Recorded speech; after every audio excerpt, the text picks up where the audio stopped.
can see her standing in the backyard of my mind. She cracks her knuckles and the scab that's on her knee won't go away.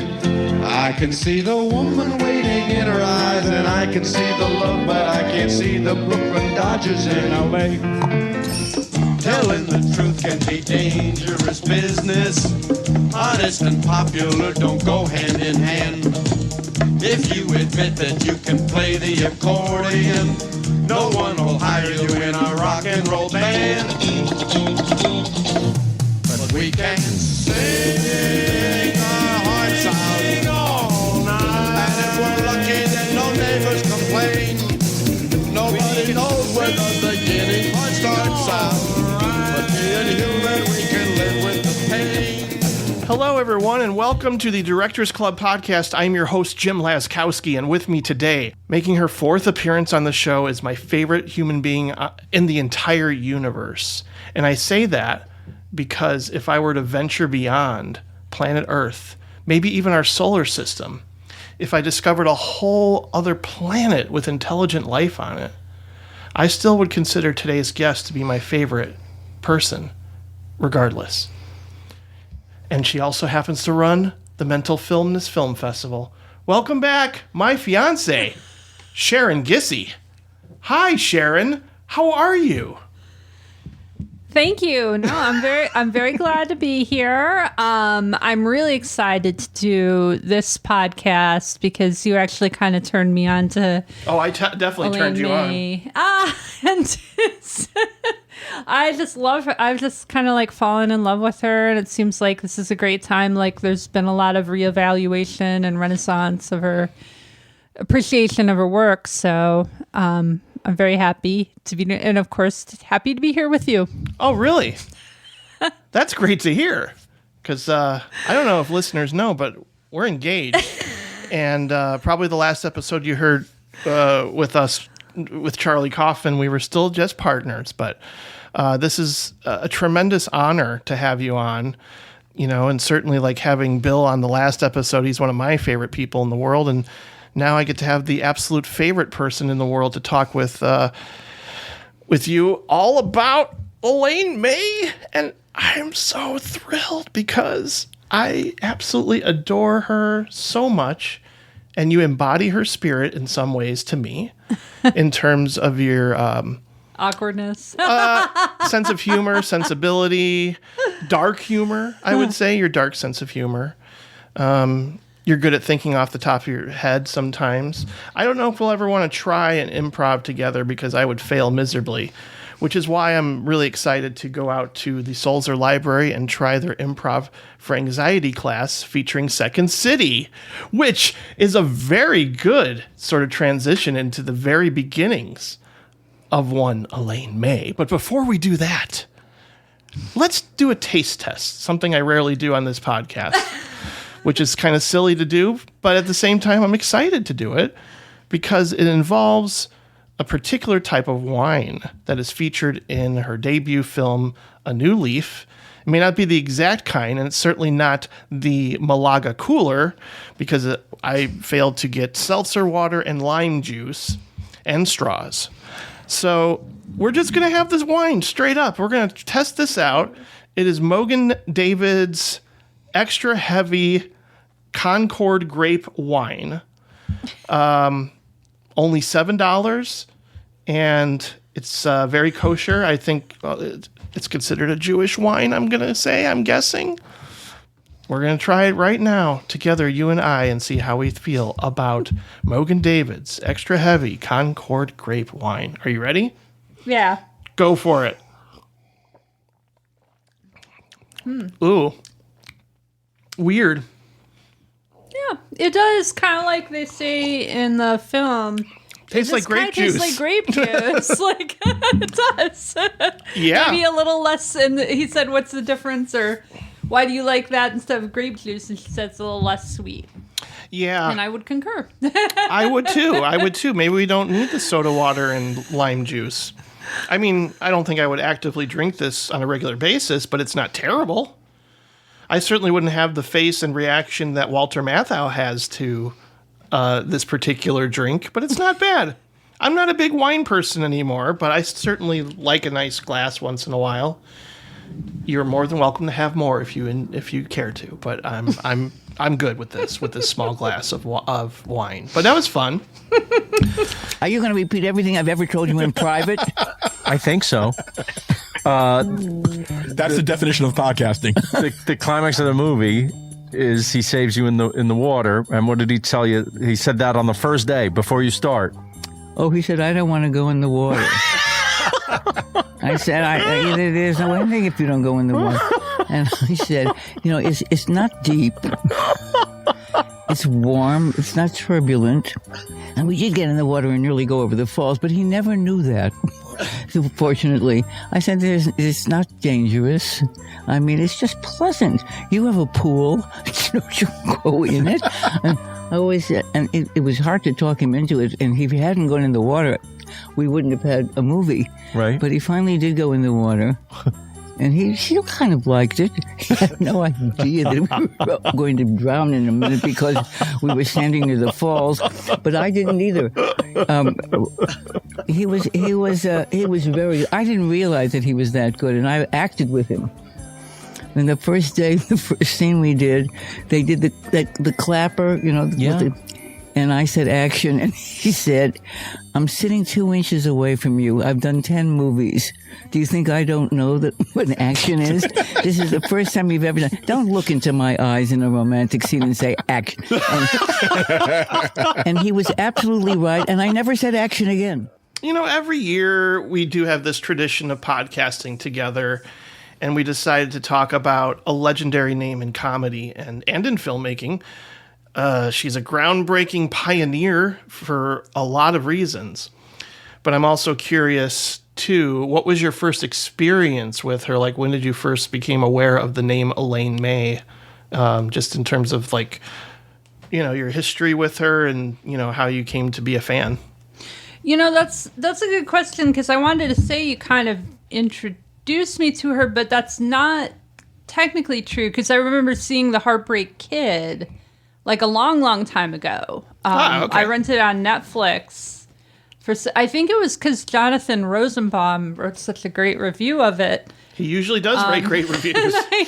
I really did love that movie, and I think I was aware of her. I was aware that she was the writer-director of that movie, but I didn't really follow her, and for some reason didn't see New Leaf until you had mentioned it. So I was kind of aware of her, but I think that was the main movie, and I had never seen Ishtar either. It was really just Heartbreak Kid that I knew about. Oh, okay. Yeah, I mean, I don't know if it was like an initiative once I saw pictures of you and you're like, oh, you remind me of Elaine May, and that's what made you decide to dig deeper into her work. But I felt that way from a couple of photos that I saw of you. But also I was really excited to catch up with a lot, the majority of her work. But I would say my first experience I had was with Ishtar, because way back in the day there was this thing called pay-per-view. Were you ever exposed to pay-per-view at all? I remember it. I don't think I ever actually utilized it, but yeah, well, in the late 80s it was basically like this. Well, nowadays when we have a streaming service, you can rent something on demand whenever you want. This was that version of it, only it was like a channel on a cable box that you could order any movie on demand by calling a phone number, I think. Or maybe your cable company, I can't remember. But I don't think I ever really did it because my parents would do it because I didn't have a credit card, obviously, to do it myself back then. But yeah, you would just, and the weird thing is like that pay-per-view had its own separate channel, so you could watch trailers for all the movies that they had available pretty much all the time. Unless you ordered a movie, then the movie would play on that channel. So instead, I could just sit there and watch all these trailers for all the movies they had. And Ishtar, along with The Gate, were two trailers I would see over and over and over again, to where I became so curious. I was like, what the hell are these movies? So I saw Ishtar probably when I was 10 or 11. And I don't know, I laughed. But again, like, I wasn't as tuned into the world of film criticism and film culture back then. So I really hadn't heard about its reputation. It's not like in the trailer they're going to go, this is a disastrous bomb that everybody hates. So it was like the trailer was trying to sell you on this goofy comedy. And as a 10 or 11-year-old who loved Three Amigos, it made me laugh. I don't think it was, we'll talk about it later, but I didn't think it was like consistently hilarious or anything, but certainly their songs made me laugh, and they still do to this day. But it's kind of weird to me to just think of it having this reputation as this disastrous flop that everybody seemed to hate, when I don't think it's worthy of that label at all, you know? So, but that was my first experience. I mean, probably seeing her name in the credits, not knowing what a legend she was. And it's just kind of wild to think about that. And honestly, probably from that point forward, it probably took me like 20 years to dive into like even just May and Nichols as a comedy team, or seeing the Heartbreak Kid. Yeah, but it's like once I knew the names Elaine May and Mike Nichols, I knew that they had really, you know, pioneered a lot of groundbreaking improv, sketch comedy and different things like that. And I always kept hearing their names being brought up by people like Steve Martin or comedians that I revered, right? But yeah, she's honestly become now one of my favorite writers, filmmakers, comedians, however you want to describe her. Despite the fact that she is very not on the same level as J.D. Salinger or something, but tends to shy away from interviews and press and any type of exposure. She would hate us doing this podcast right now because she doesn't like the attention, which again I can kind of relate to, even though I am hosting a podcast. But still, I like her. I like her demeanor. I like her. When I see her in these YouTube interviews, I'm just like, oh gosh, she's so adorable. She's come out a little bit, you know. She did that interview with Mike Nichols, and she's done some script. They even mentioned that if I mention anything here that's like a fact, it's probably because there was this great biography written of her called Miss May Does Not Exist, because she's so reclusive. But you know, any kind of factual info I drop is probably from that. But they mentioned that in that book, that she's kind of come out and done some more interviews, but she did not really like play the Hollywood, you know, networking game the way a lot of people did. And she did not work well with others in terms of the studios and producers and things like that. Like, we'll get to some of the, like, just the post-production kind of fireworks that ensued as a result of her being very peculiar and very picky and doing a lot of takes and shooting a lot of raw footage to such an extent that, the studios were basically like sending the cops to get film from her, you know? So like, yeah, but she would spend way too long editing to a degree that, I don't know, maybe she's like obsessive to an extent, you know, and wants it to be exactly the way she wants it to be, which again, like I admire her for doing that. But the way she started out is fascinating to me, because honestly, we're not too far away from where Mike Nichols and Elaine May met at the Randolph Street train station. Yeah, and that they is were where involved. they met. Their improv was kind of like an offshoot of Second City, right? And Yeah. I felt kind of like ignorant. I was not really aware of all that. I didn't know that was where they kind of came from. I just think it's adorable that the reason they connected so strongly was because the first time they met, they did an improv together. Yeah. Like, they pretended they were secret agents, and they just sort of kept doing that the whole night. Like, they're just naturals. Instead of, like, having, you know, your small talk or getting to know you kind of, you know, I don't think it was like a date, but they were both going to, I don't know which college it was. University of Chicago, it might I have think. been, yeah. So that's kind of wild to think of them just like, hey, let's meet up, and that's like they just hit it off immediately. Well, it's kind of interesting. That's something I remember from that book, is she specifically said, Elaine May, that she didn't have, I think, a high school diploma even, and that at that time, I guess the University of Chicago would just take students like whoever, and it was kind of like a surreal artsy campus, you know, where you didn't even have to go to class. You just like, Oh, nice.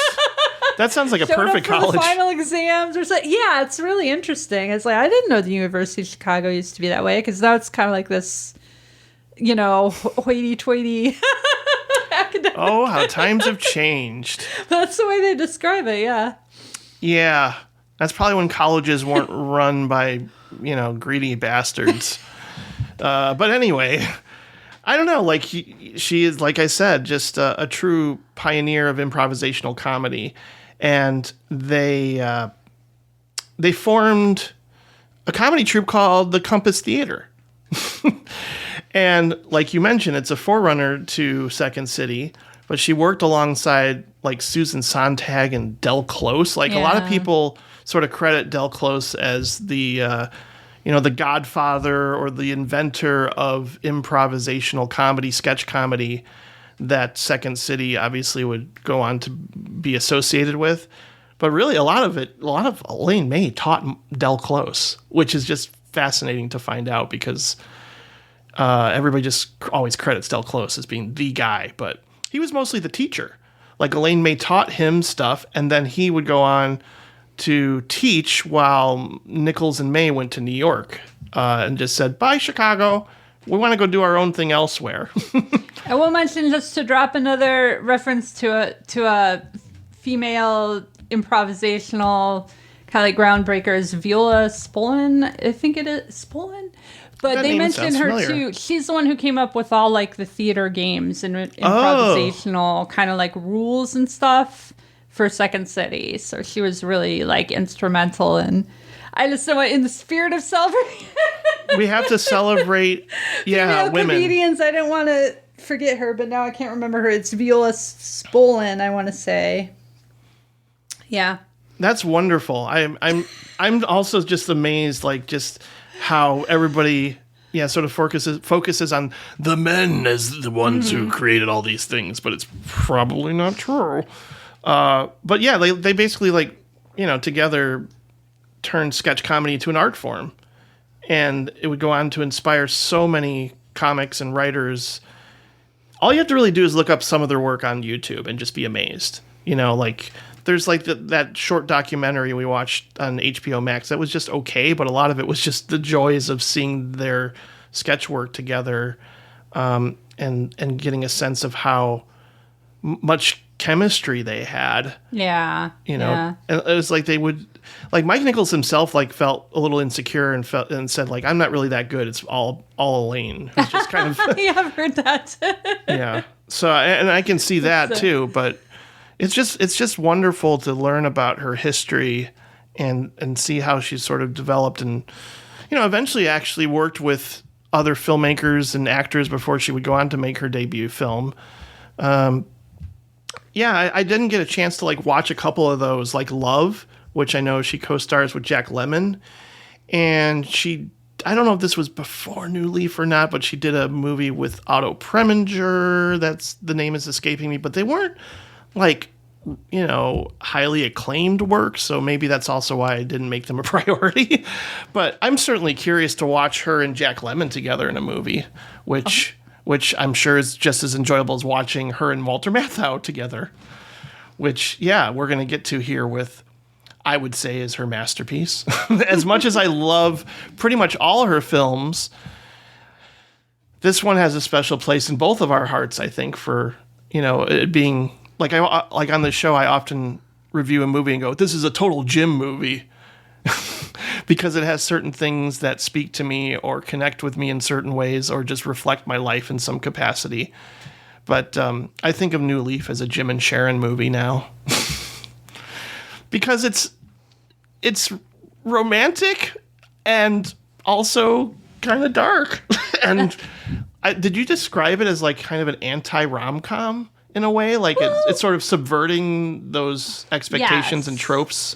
Yeah, no, I think you can almost think of that and The Heartbreak Kid as, I think I said, like satires of like romantic comedies almost. But I feel like New Leaf is the movie of hers that I feel like has the most heart. Well, maybe Ishtar too.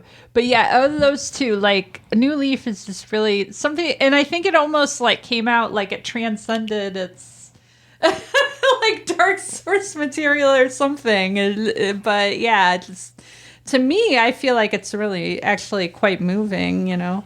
And maybe she wouldn't. I don't know. I felt that way, but yeah, I don't know if she was aiming for that, but I think it sort of happened by accident in some way. But like one of the things I read that she said is like, you can look at something one way and it's a disaster, but if you look at it another way, it's actually humorous.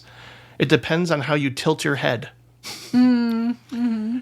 And so I think that is almost how like she views relationships. I mean, again, not sugarcoating them, but also seeing like how selfish and particularly men can be. They can be very vain and narcissistic and impotent, for lack of a better word, and just in turn, like emotionally impotent or something, you know, like they really struggle at times. Like I think all of her protagonists more or less are just not reprehensible human beings, but they are very selfish people, I would say. You know, maybe not so much Ishtar, but I think the other three films were focusing on men as being, yeah, kind of gross, for lack of a better word, you know, at least to me. But it's just wild to think like studio heads were sort of touting her as like, well, she's going to be the next Ida Lupino, but she was also the first woman since Ida Lupino to direct a studio film. Yeah. Only the fourth woman to be a part of the, or be allowed into the Directors Guild, which just shows you how sad it was that like it took this long for like studio heads to take women seriously and give her, you know, take a chance on her talent. But it was based on a short story, and you know, I think it was originally like an Alfred Hitchcock kind of. It was featured. It was a short story that was featured in like a publication where it's like mystery stories, you know, compiled by under the banner of Alfred Hitchcock Presents or something. And Walter Matthau plays Henry Graham, this wealthy bachelor who's burned through his fortune, and his only hope is to marry someone rich. And he finds a potential mate with Henrietta, who's a bumbling Heiress. Yeah, heiress and botanist, a very charming botanist. So I mean, you know, it's like, to me, I was like watching this as a combination of like a screwball comedy, you know, something that the Preston Sturges might have done back in the day, or something like Unfaithfully Yours, but updated with like the 70s kind of anti-hero with Walter Matthau. You know, like it's weird to me because, again, like I'm talking about how she really portrays narcissism in men, because to me, like, it starts here and then goes all the way up to her screenplay for Primary Colors. She's very critical of their behavior, but also at the same time tries not to demonize them to where we despise them. You know, like, I mean, there are moments certainly in Heartbreak Kid where I despise Charles Grodin, and I think you kind of have to. Yeah, but I think casting someone like Walter Matthau in this is kind of brilliant.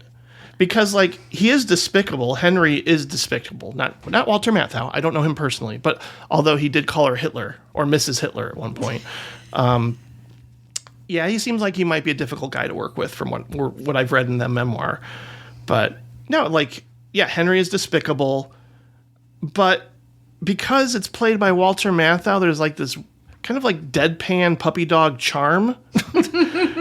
So that kind of humanizes him at the same time to where, like, I don't entirely hate him, even though he's basically out to murder this beautiful, wonderful woman.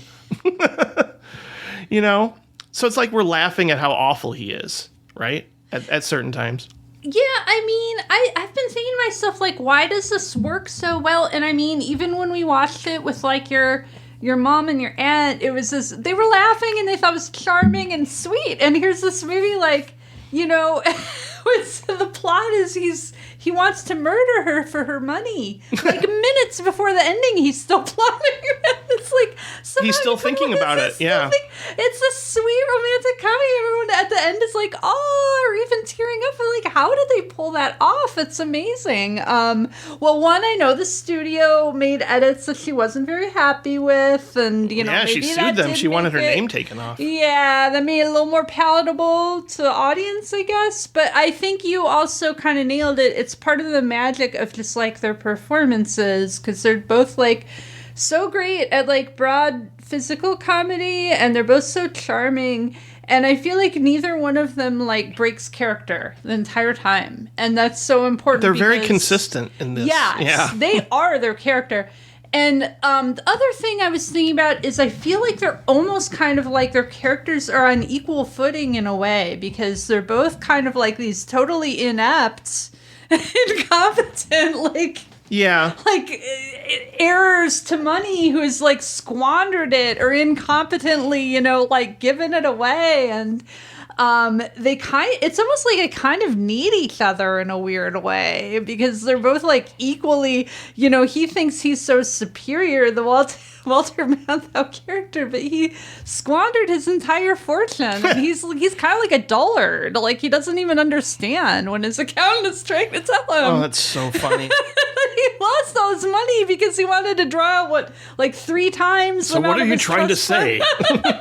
I mean, he is just as incompetent as he thinks she is, and that's kind of like why they make a perfect match, really. Yeah, you know? that's a good way to look at it. You know, I mean, it's funny to think of, them having these, you know, just personal issues that they don't really. But the funny thing is too is like she actually has a profession and a passion. He doesn't. That's a good point. That's something I was going to mention too. Is I think that's what makes her, Henrietta, a more sympathetic character, and why we don't just like pity her and feel like she's being taken advantage of in the film, because she actually kind of has she's obviously very smart in some ways and has this passion and has written for all these botanical journals and teaches, and like she kind of has a life. And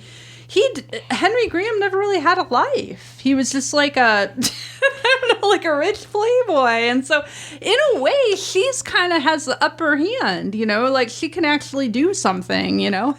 And watching it again, it made me wonder if that's what's drawing, or like eventually he has an arc of, well, I don't want to kill her because I actually am falling in love with her in a way, because maybe he wishes he had that passion, and he sees that in her after a while and kind of goes, yeah, maybe I could do what you do. You know, maybe I could teach at the university. It has one of the best final lines. Not terribly so. Yeah. Yeah, I mean, really, her life had much more meaning than his ever did, you know? And I like to think that's part of it, is that he eventually he really had no meaning to his life. Yeah, all he had was his butler. Spending on the things that he thought he should be spending money on that really made no sense a lot of times, like his Ferrari and like status symbols. And I don't know. I think that's part of it. Just kind of weirdly, like you said, ended up being almost accidentally like a good thing for him, because he realized that he could do something with his life, you know, other than money. True. Well, Possibly. I don't know. Like, how could you not be overwhelmed and just like in awe of somebody basically making you immortal? Yeah. Because that scene now makes me tear up. Like when she tells him, I named this plant after you. You know, I think that's so beautiful, that whole scene. Because, like, you know, of course he's trying to not show that he's kind of amazed by her doing this. You know, he's just really trying to downplay it the whole time. But you can tell, like, you know, he's really touched. Yeah. And that's the thing, too, is like her performance really, because we often talk about like being, you especially being kind of annoyed. Well, I'm more annoyed by it now, but like by the whole manic pixie dream girl, the idea of a woman's going to save this sad, pathetic guy kind of trope that obviously back then that term wasn't in play, but she's lovable and quirky and not annoying, and also just because she's so intelligent and kind of in touch with her passion and knows things, I don't know, like she's a fully dimensional human being. And I think a lot of that comes from the fact that Elaine May herself is writing this, and actually taking the time to create a fully dimensional character. That's, like she's not also putting her on a pedestal. Like she's showing her flaws.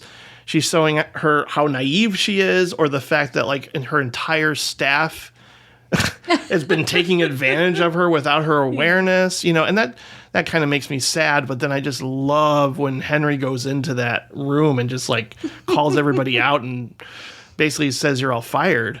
And yeah, we can also briefly talk about just the fact that this was originally a 3-hour cut, which I can't imagine, but I do think that she really wanted to lean more into the idea of Henry actually committing murder. Yeah, I think that's the main thing I've heard, is she wanted him to have murdered, and it was something probably that the lawyer went with that lawyer and the household. Yeah. Deceit he was doing with Henrietta. He wanted him to actually go after him, and I know she wanted him to at least have committed one murder by the end of the movie. Like she was very. But then I think the studios were just afraid. Like they were thinking, well, that's going to make this too dark and inaccessible for some people, or people are not going to be, wowed over by, just the romantic angle, or they're just going to think this doesn't fit. Although she has gone on record to say is like the murder scene exists somewhere in a vault. We don't know if we'll ever see it. So the idea of like her ever tweaking it to make a director's cut, you can throw in a murder there. Yeah, that's fine. I just can't imagine this being 3 hours. Like this is perfect at 100 minutes. Yeah, I heard the ending was, but her conception of the ending was more, it was much less romantic, or that you might be reading it as romantic. And more of a kind of this ending, like he's stuck with her because of the way his bad acts, and it was much less romantic than I think the studio made it. But I do think, I'm glad you highlighted, Henrietta and her character's agency, because I think that's something that's very important about this. Is it must have been a really hard kind of like tightrope to walk for Elaine May. But you never really feel that sorry for her character, like she's being, or at least I never did, that she was being taken advantage of, or because she has a lot of agency, she's she has her head in the clouds, but she's a smart botanist and she knows what she wants, like she stands up for it. It may not be the right thing for her, or she doesn't know that yet, but she's very vocal with her lawyer that she wants to marry Henry, despite what he says and despite the money issue. She's not a total pushover. She has her own agency. And I think that's what makes her a character that you don't want to pity or feel sorry for during this movie. And I think that's really important. Initially, I do. Yeah. Because of her clumsiness with the teacup. Which leads to one of my absolute favorite lines. Almost every line I love in the movie, but just Henry's defense when she spills, 2 teacups onto the carpet and saying to a hoity-toity rich hostess there, that whole him saying, like, you called me a son of a bitch. I have seen many examples of perversion in my time, but your erotic obsession with your carpet is probably the most grotesque and certainly the most boring I have ever encountered. I love that moment so much. Probably because I just like the idea of, confrontation, and saying something like that is just perfect. But, that's the world of a great screenplay, is when you come up with lines like that. And yeah, you mentioned like screwball comedy earlier. I feel like it does have a lot of those kind of classic, like funny, like physical comedy moments in it. Like him, Walter Matthau kneeling on the glass when he goes to Kneeling on broken glass is my favorite pastime.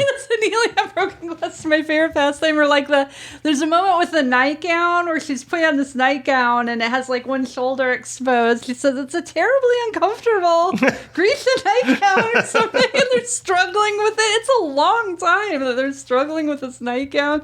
It's very like screwball comedy. In some respects, and Ebert that makes it more compared that endearing sequence. too. Yeah, that makes it more endearing, I think.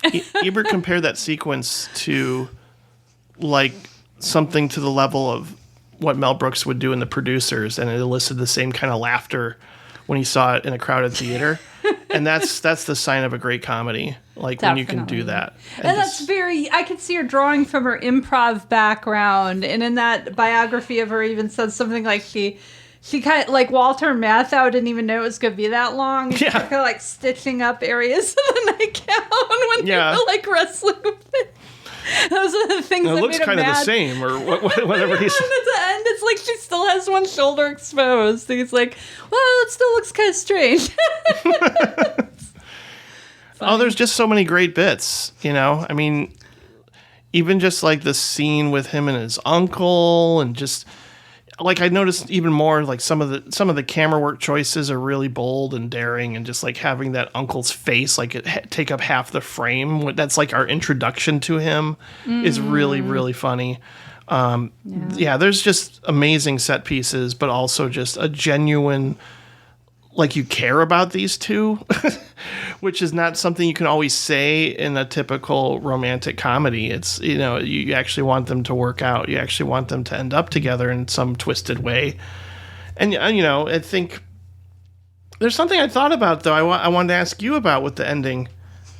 Because it does put a weird spin or weird twist, and it made me wonder if this is something I'm projecting as a result of, like, knowing that she wanted to get darker, or she wanted, you know, more to the story than what we got.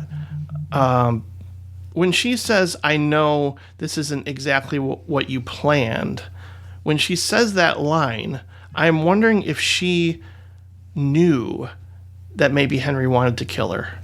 That's so funny, because I might have mentioned that to you before. I've seen this like numerous times now, and there was at least one where I watched that, and I was like, does that mean she's like not as naive as we're thinking? That's what I'm thinking. And I think that maybe that's at least the intended effect of that line at that point, because, you know, even Walter Matthau, he's like, what? Like, he's, he looks at his reaction to it makes me think that too. Oh, she kind of figured me out a little bit. And because, like, how oblivious can she be to, like, what he's reading?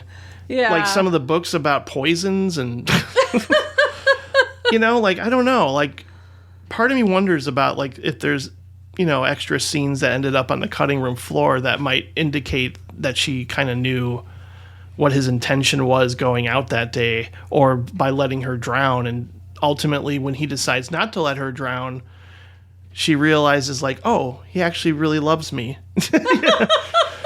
Like, I'm always going to be able to depend on you, Henry. And he's like, afraid so.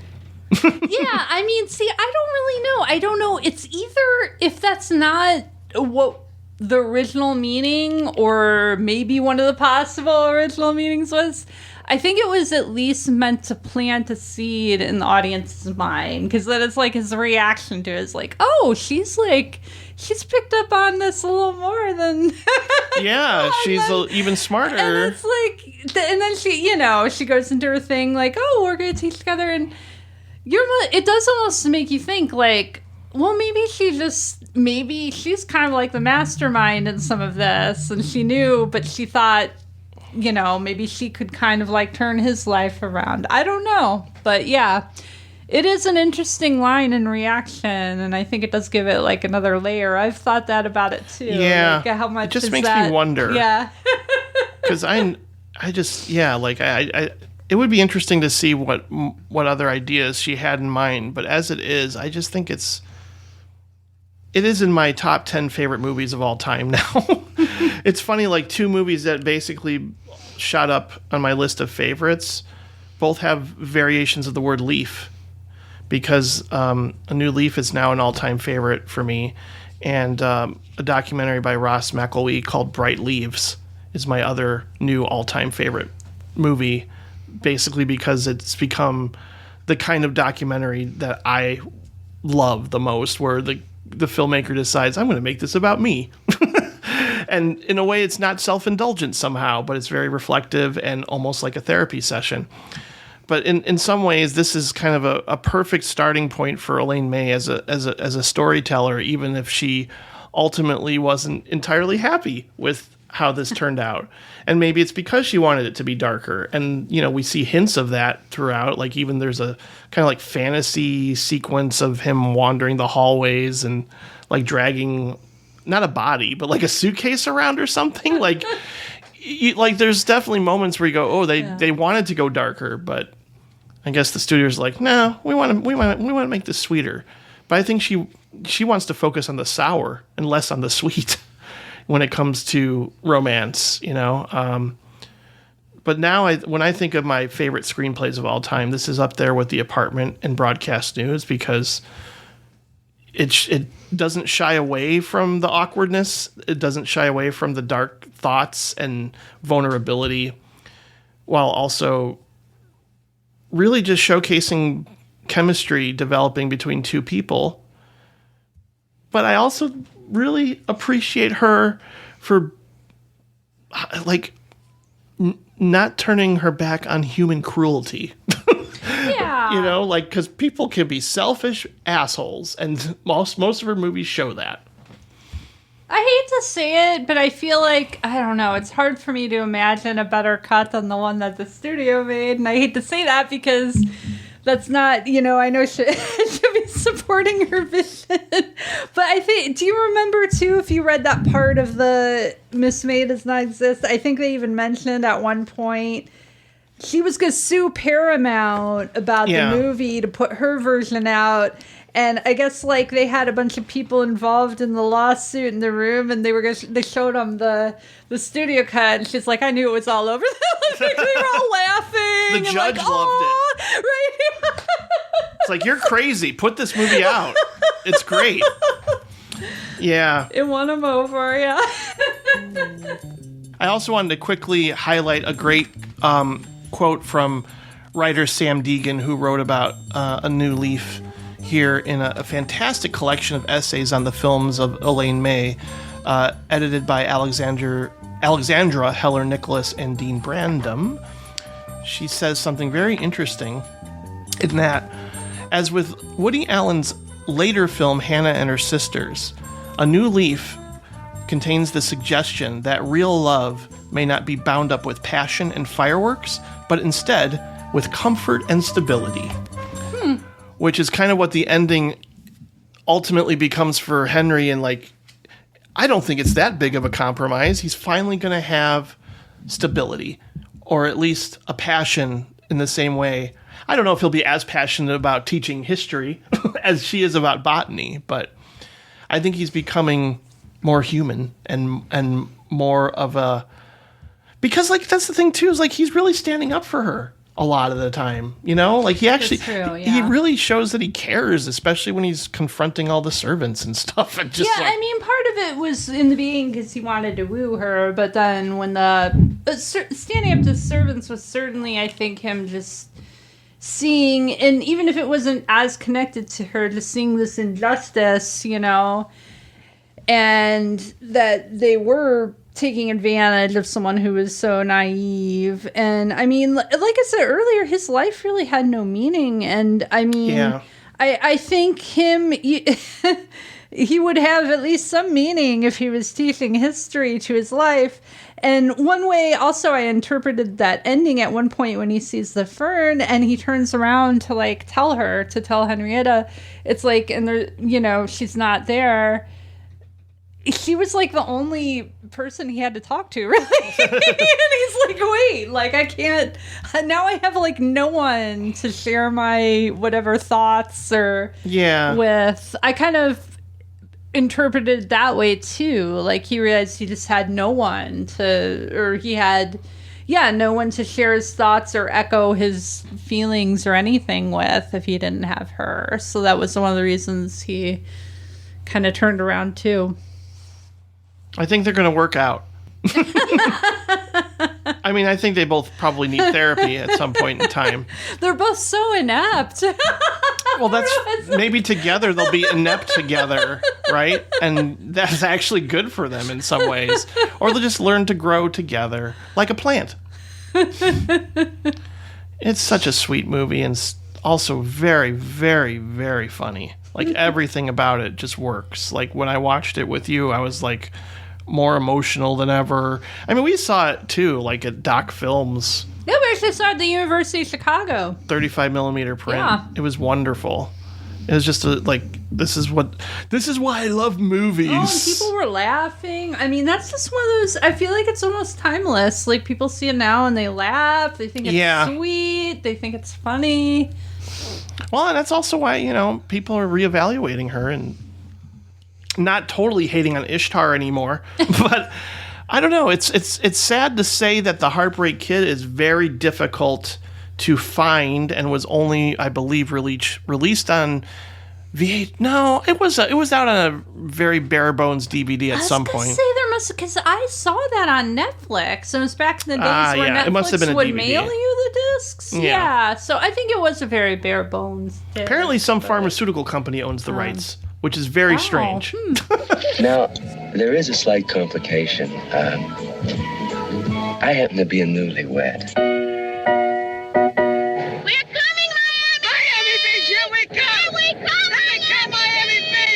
You may have seen her around the pool. Lenny! She's a nice girl, but just not really my type. I put cream on. I married her because I thought it was the decent thing to do. Tell me it's wonderful, Lenny. I just said it. How many times you want me to say it? If you wouldn't keep asking me so much, you would have heard me say it. It's my plan, just as soon as I work out this messy business here, to follow you out to Minnesota. The current temperature in Minneapolis is 3 degrees below zero. It's 2 degrees below in St. Paul and 4 below at the airport. And to lay claim to your lovely daughter here. I love it. I love it. One of the quotes I really love from Charles Grodin is him saying about Elaine May, she's always fighting to get as little credit as possible, to keep her name off of movies, to not be invited to parties. She's happier without any of that. Oh boy, I don't know. That's my kind of woman. No. Somebody who's just like, I'm just, let me do my thing, and let me be me. And I don't need all the, the fame, the glitz and the glamour of Hollywood and all that stuff. She just wants to keep it, low key and probably just be in front of a typewriter and write. But this time she didn't write The Heartbreak Kid. Who wrote The Heartbreak Kid, Sharon? Was it Neil Simon? Yes. Okay. It's going to be tested here. Well, I thought we could switch back and forth if you want. Like, you can sort of set this up so I'm not always, setting up the movie. You can set this one up if you want. Oh, boy. Okay, well, that's interesting because that was the one movie I was really aware of hers. And actually, I think the others were kind of hard to find for a while, so maybe that's why. Yeah, this one came out a year later, oddly enough. Heartbreak Kid I got from Netflix. Like I said, I read this Jonathan Rosenbaum review of it. At the time, I was kind of on this kick, watching a lot of movies that he had recommended and other kind of underrated movies that were considered underrated. And I remember he had compared this to The Graduate, which you can definitely see if you watch both of those movies especially together. The endings. A lot of parallels. Yeah, it's like this kind of, in both cases, kind of like, again, a dopey, inept kind of surprise. Very, very young, who has done absolutely nothing with his life, who becomes totally fixated on this romantic ideal that would never, ever work out in real life. They barely know the woman. They decide to pursue them, like, in a stalker. crazy way. Yeah. A way that we could say, sorry. I mean, he's a crazy, impulsive way. Just like driving cross country and showing up at their house. So they have a lot of parallels. It's kind of like the plot of The Heartbreak Kid. But The Heartbreak Kid, it's Charles Grodin. And it's actually Elaine May's daughter, Jeannie Berlin, who he is married to in the beginning. And they really... This movie's very dark. I mean, I feel like they make him almost as contemptible a character as possible. Like, he's just gotten married. He's a newlywed. And he sees a Sybil Shepherd character on the beach, like, right after he marries this woman. And, like, goes after her. She's so radiant. Pursues her. This beautiful blonde. Was she, like, 19, 20 or something years old? Well, they're all really young, but... yeah, and so I'll just throw in, I don't want to give too much preamble, but here's my weird theory, and I think there's probably something floating out there about this already, but I think both of these movies are about certainly the American dream, but also kind of like capitalism and culture, like American culture, and just kind of like the pursuit of something blindly and relentlessly, and despite any talent or substance or anything that you have, and just trying to get it. And I feel like out of the two movies, and I don't mean to, obviously they're different movies, although Mike Nichols directed The Graduate, Elaine May's old improv mate. improv partner. It almost feels like her reaction or her response to The Graduate. And you know what? I'm not just pulling this out of nowhere, because a lot of people have said that. They've said that this movie has, if you look online, there's people saying that this movie is her response to The Graduate. And it's a lot darker. And if you're looking at both of those in terms of those themes, the Heartbreak Kid, okay, so in The Graduate, Dustin Hoffman he's kind of inept, but there's something kind of likable about him. You know, he's so, like, naive. Charmingly awkward and naive, and he was seduced, and, he's young. Charles Grodin is just like a kind of a flaming asshole in this movie. There's no excuse for anything he does. No, but he thinks he can excuse himself from everything. Like, he is so egotistical. He's so, I was thinking of Donald Trump when I watched this. He's like the compulsive liar. There's a breakup scene where he's, breaking up with his newlywed wife, where it's almost like he's acting like, well, I don't want to say like he's acting like he did nothing wrong, certainly. That's a good way to say it. Yeah. The entire time. Like, none of this was his fault, and he deserves and has earned everything. So I almost wonder if it's her, like, commentary in some way on that male egotism, like, at its highest level, or like at American, whatever, capitalism or Trumpism at its highest level, Like, no, I can do whatever I want with no consequences, basically, Oh, yeah. And that's my... Back to guilt and consequence again. Like we talked about with Vulcan Isadora, and just like this idea of men not experiencing repercussions. Only in that film, the main protagonist wants to be punished, and I think that's what I relate to that to some degree. Just like, oh damn it, I fucked up. Now I deserve to be punished. Whereas in this movie, he doesn't even think he deserves to be punished. He thinks he deserves the trophy wife. Oh. And it almost makes me wonder, like, is it because, like, he gets married so young that he thinks, like, his life is completely unfulfilled, or he could do better, which is just a horrible thought, because I honestly think Jeannie Berlin is adorable in this. It's funny to think, like, man, I love Elaine May in A New Leaf, and I love Jeannie Berlin in Heartbreak Kid. Do I have a type? Neurotic Jewish woman that's a little quirky, but not in a way that's ever annoying to me. But I think, like, his lack of sympathy and empathy and compassion for, like, when she gets a sunburn alone just grates on my nerves so much. Like, him just like, I'm going down to get a beer, instead of, like, being there for her, with her. It's just... I just don't like men who do that. Just, like, escalating lies that are, like, less and less. Telling that I got into a car accident. Cartoonishly believable. Like, he gets into a car accident, he has to be in court. Oh, Florida courts open at 7 in the morning. Yeah. I was sitting on the steps all day. That's ridiculous. I think he's just a big dumb kid, too. Like, he doesn't have any concept of what it means to be married or with somebody. Like, he is kind of borderline sociopath, right? Like, he just doesn't care half the time about other people. I guess he cares about Kelly, I guess. But I think, again, like, he's just putting her on a pedestal and thinking, like, oh, she's the answer. She's what's going to make me happy. Yeah, I think that's, and notice there is like barely any affirmation from Kelly in this movie. No, that she's she is not really to be in a relationship with him at all. It's all. I do feel like I feel like Neil Simon really put a lot into the male character in this movie. And no, I mean, like, obviously Lila, played by Jeannie Berlin, is amazing, but Sybil Shepherd is just literally a dream girl. That's all she really is. I think she delivers her I don't know. She's good at delivering this kind of clever, whatever, quippy lines that she does. But she's really cold. But she does not. I mean, that's the thing. Whenever he kind of even puts it out there, like, what do you think when he says he wants to leave his wife for her initially? He said, what do you think about what I just said? She's like, I don't know. I'm just listening to you. And like she never says.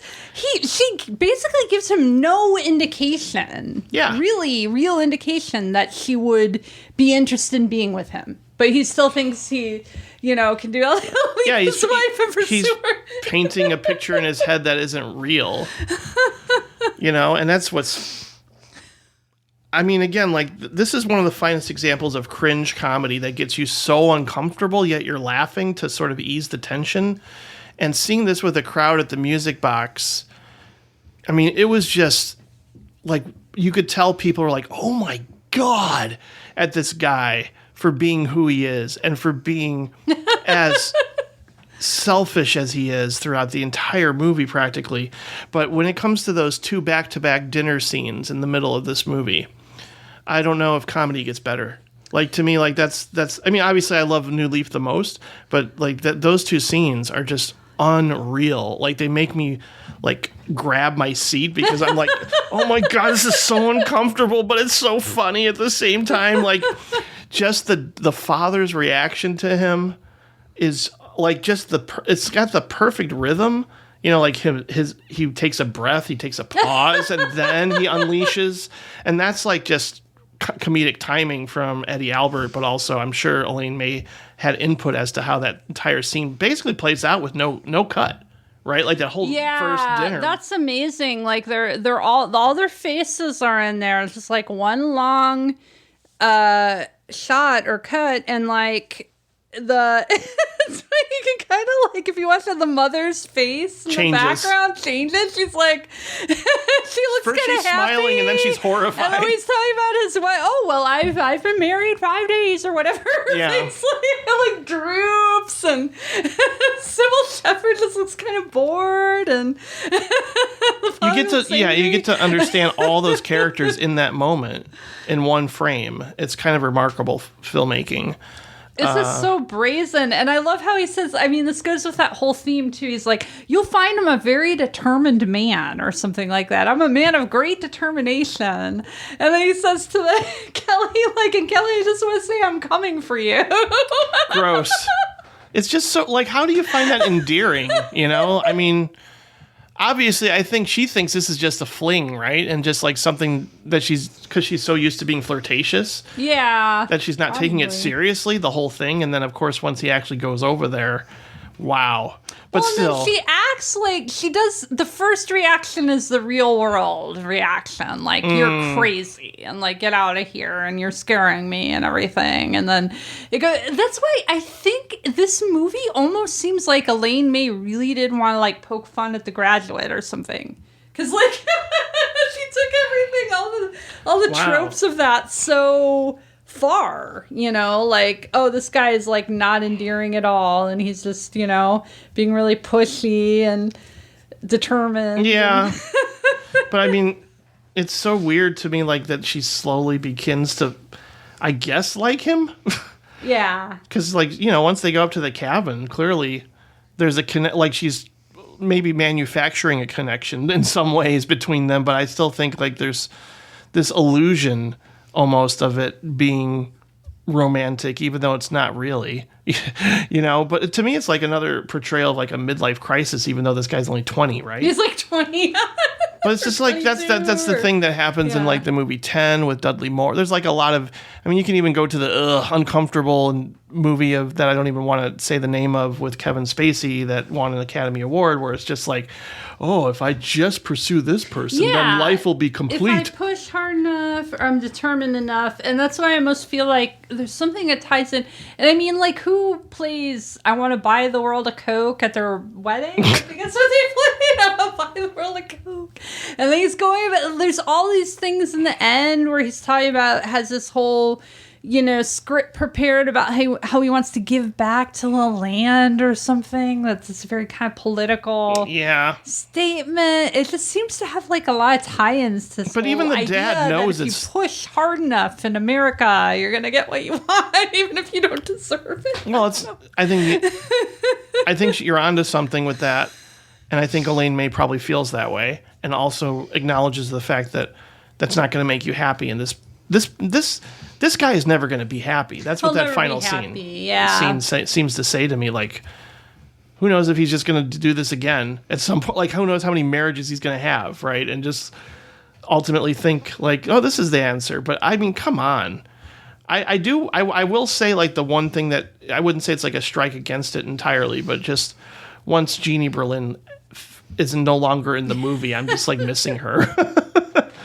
Because like it's sad. It's just what happens with her in that breakup scene is so heartbreaking. And it's probably why she was nominated for Academy Award. It's so funny and sad. Yeah, because it's just like someone wanting, and I've had that before. I don't know if you have.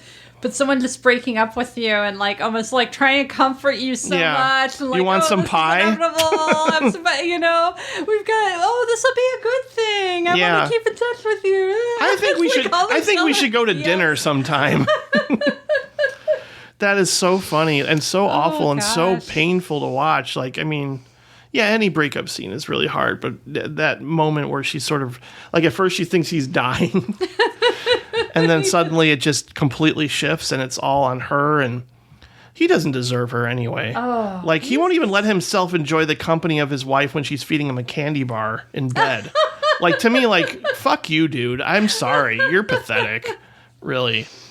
And like, okay, so you're going to end up with, this blonde and certainly like that whole scene with the dad, you're right. Like, him knowing that he's full of shit.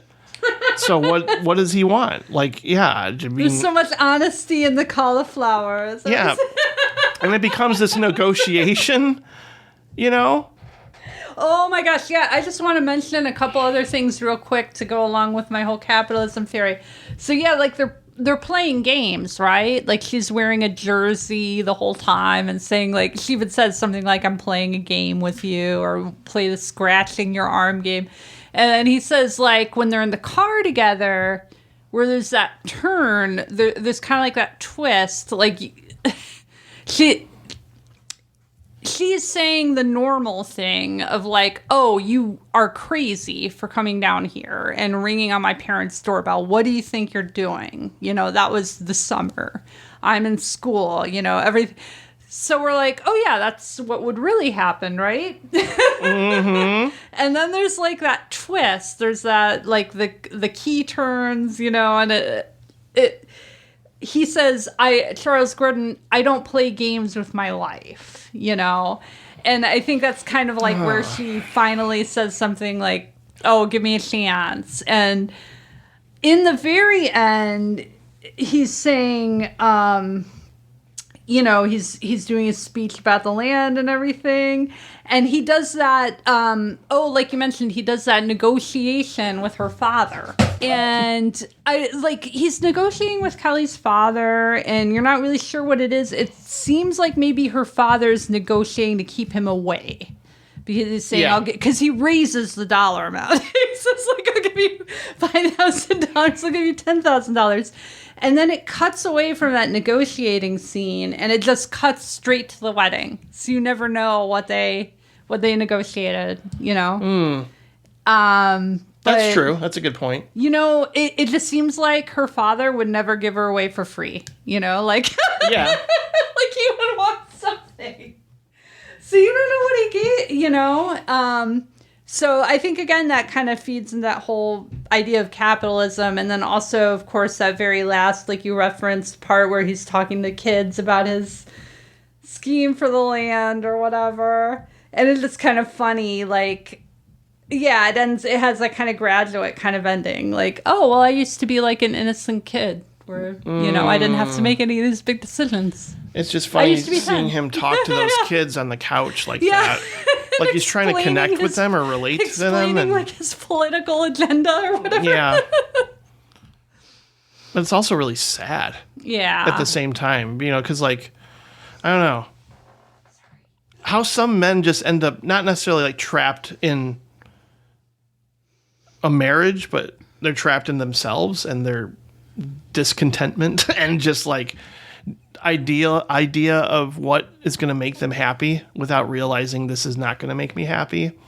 So I don't know. It is very much like the ending of The Graduate, where instead of the couple reflecting on like what now, it's him. It's him, yeah. That's Yeah. a really good point. But yeah, I mean, I think you're absolutely right. And that's even sadder because she's not Yeah. there with him to have that moment. It's in he's the way, alone. yeah, the end is a tragedy in a way because you know that he'll never be fulfilled, and he's just gonna be kind of like The Graduate. He's singing like, "Oh well, what's next?" You know, Yeah. like I got this. It didn't make me feel the way I wanted to.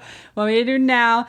But it's also just kind of the sad thing. Like his punishment is being him. You know, Mm-hmm. Yeah. so he's gonna have to live in that. Yeah, I know. It makes. I don't know if I'm reading this incorrectly at the end.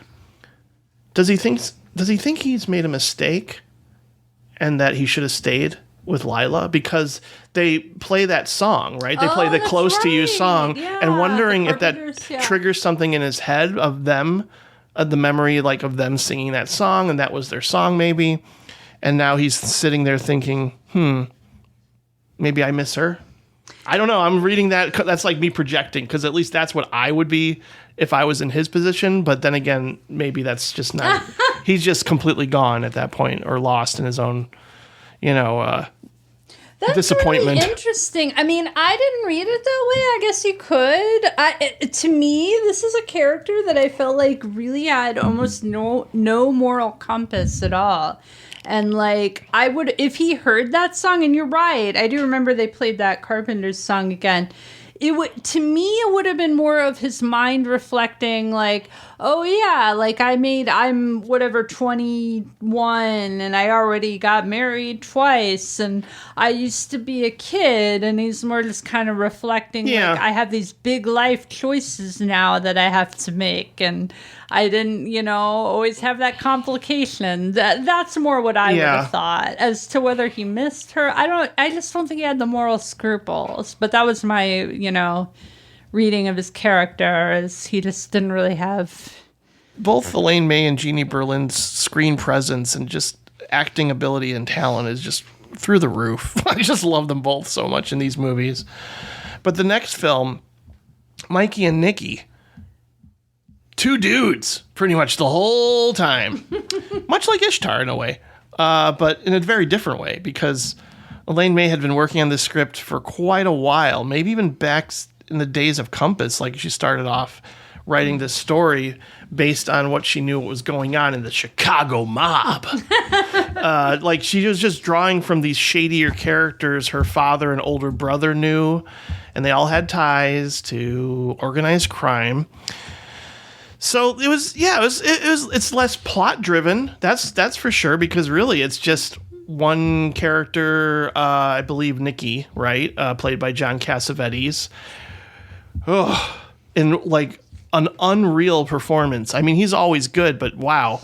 And the thing is, watching this too is like, what really took me aback is just like how much of like John Cassavetes' movie this feels like. Yeah. Just the melodrama, the intensity, the rawness, the kind of the handheld camera to like really reflect the anxiety and paranoia of both of them at times, but also the lack of lighting. It was really kind of off-putting. I was like, I can't even see where they are. Like, they just sort of took a camera out into the streets, without... It's almost like cinema verite style. It's just kind of like in your face and really jarring, and it keeps you on edge. It's a very angry movie for her. Like, I mean, I think a lot of people, again, this was not well received initially because it's not funny. For the most part, there are funny moments, but it is dark, and brutal, and I mean, it's, and also it really broke my heart the first time I saw this movie when you realize what Peter Falk is doing as Mikey. Like once you see that phone at the bar, I was like, oh man, I thought they were good friends. I didn't know he was setting him up. That sucks. But boy, what a powerhouse of a acting showcase this is for both of them. But it's also just, it's unlike the other films. It's just, I mean, yes, the other films are uncomfortable at times, but this one is just, I think Vincent Canby even said watching this can induce an anxiety attack. And my mom hated watching this movie because it just made her really nervous, and just she hated these men. She hated John Cassavetes, especially he's borderline abusive. Well, he does kind of act like a jerk in this movie. Oh yeah. I mean, yeah. Another selfish jerk, but also just the inevitability of human cruelty, just existential kind of ideas of death around the corner for people who have done wrong, or it's pretty just a pretty insane portrayal of dysfunctional male relationships. It really is. It's just the dynamic between these two is really heartbreaking at times, especially when he breaks his watch. Yeah. And it's just kind of well, that's you just crossed the line. There's no going back at that moment. But also this probably has one of the more intense, and it feels appropriate at the time of Network and Taxi Driver, all these movies came out the same year, of just let's go as dark as we can for that ending. I love it, but it's also so hard to watch too at the same time for me. There's just a lot of great dialogue and interaction between the both of them. But one other thing real quick, this has one of my favorite shots in all of her films when Nicky is seducing that sex worker on the couch and in darkness, in complete darkness, and then all we see is the light from the kitchen, and Mickey is sitting on a little bench or something near the fridge, smoking a cigarette, just waiting for them to finish. And the camera holds on this scene for such a long time that it reminded me of the dance scene in Bella Tarr's Satan Tango, where I'm just you could cut here anytime. You could really just cut here anytime, but it's meant to create that feeling of discomfort. In a way, you're sitting with Mikey practically, even though the shot is from a long distance. But I love that shot; it's so beautifully composed. No, but really, it's just an opportunity for her to let these two riff and go on off in their own directions. But we can also talk about just the insane editing experience she had with this. It's remarkable to me that this movie came out, because she took so long to make this the way she wanted to. But I think at least with this and The Heartbreak Kid, they turn out the way she wanted them to turn out. So yeah, I mean, there's a few kind of my thoughts on this movie. It's interesting because this is kind of one of my first thoughts about the movie, and then I read that was one of her goals. I think in the biography of her is that I feel like this movie is about someone who's been your friend for so long that they know all your history and all these details about you, but you've kind of outgrown the relationship or the friendship, and you've kind of broken apart a little bit. But it's like the Banshees of Inisherin a little bit. How important is that relationship still, or is it is that history worth saving over whatever another balance of a really important interest, And of course, I guess this kind of small-time gangster circle really kind of like heightens those stakes, and it does the whole movie. Like, it really felt like a Cassavetes movie to me. It just doesn't really look like her other movies. It looks like a Cassavetes movie, and like the kind of shaky camera, and like the cinema verite and the dark, the naturalistic, very naturalistic and everything, and kind of like holding the shot for a long time. And what's interesting is I thought this movie was more well, it's weird. I thought it was more improvisational, but I guess it really wasn't. But it kind of was in some ways and wasn't in some ways. Like, she was very, very particular about the script and everything that she wrote being in there, because it was like a pet project that she had all the way back from her Compass days. Like, I really want to make this movie about it was a these passion Chicago project, gangsters. Passion project, right? And I want to get every line in there. But then, of course, she did let them improvise a lot in terms of what they did and how they did their scenes and their fighting scenes and things like that. And then also, I guess, like, another reason it probably felt like that is I read that she and Elaine May and John Cassavetes really kind of, like, bounced off each other a lot in their obsessive tendencies. Oh, yeah, he was very supportive. He was very supportive of her, but just, like, maybe to a fault, because, like, they shot 1 million feet of film. It was 3 times the amount of film of Gone with the Wind footage. Yeah. To, like, put it in perspective. And That's he was like... ridiculous. And they would, like, get on the same, like... like Cassavetes and Elaine May, like, oh, we gotta go out to the cemetery at 2 a.m. and shoot some more, like, B-roll footage. And then in the editing, too, they were editing forever and ever and ever. So, like... It was improvisational in a lot of ways. That poor editor. Tight script, and improvisational and editing, if nothing else. Like, so much footage and so much editing. Oh, to be a fly on the wall in that editing room, my lord. I just can't imagine. Like, even the editor's child at one point was like, when is my daddy going to come home? You don't let my daddy come home anymore because you're working so hard on this movie. And yeah, like, even later on, the police showed up because the studios were like, give us this movie already. Yeah, this is probably like next to Ishtar, the most, eccentric stories of one of her movies. I guess they actually, like... she had this date set with Paramount when she would finish the movie, and she was so over that they tried to sue her, and police showed up with, like, guns to take the footage. She's like, oh, it's just a movie.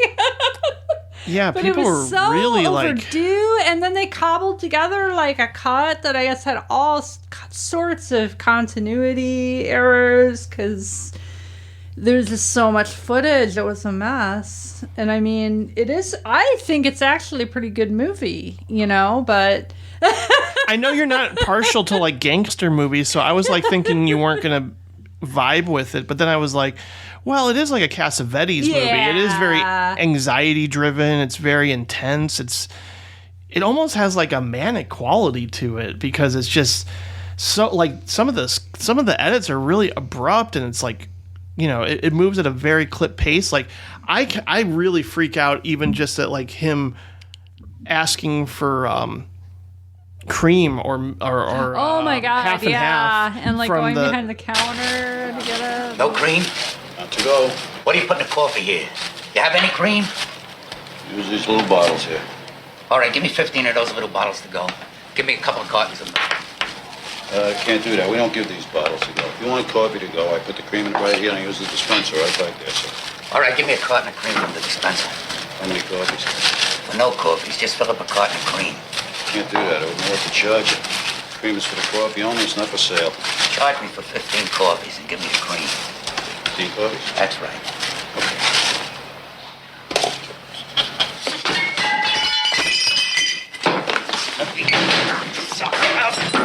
You give me that in 30 seconds, you hear me, or I'll kill you. Okay, sir. Because I'm crazy. Okay. Now give it to me. Yes, sir. Okay. Just give it to me. Okay. Give it to me. Come near me and I'll kill you. like I have a visceral reaction to when people get that intense towards, people who work, regular servers or something, and just like, and even just like the little subplot with Ned Beatty, who had a hell of a year with this and Network. My God, it's just kind of remarkable to think of how much. Like his character is just kind of like kind of an inept hitman, but just knowing he's there, just knowing he's around the corner, or that he's trying to get there too, it's like a cat and mouse kind of scenario with that whole subplot with the hitman, and just the really, really sad scenes with an actress I don't know too much about, Carol Grace, who plays Nellie the sex worker, and. There's two scenes, involving her that are just really intense.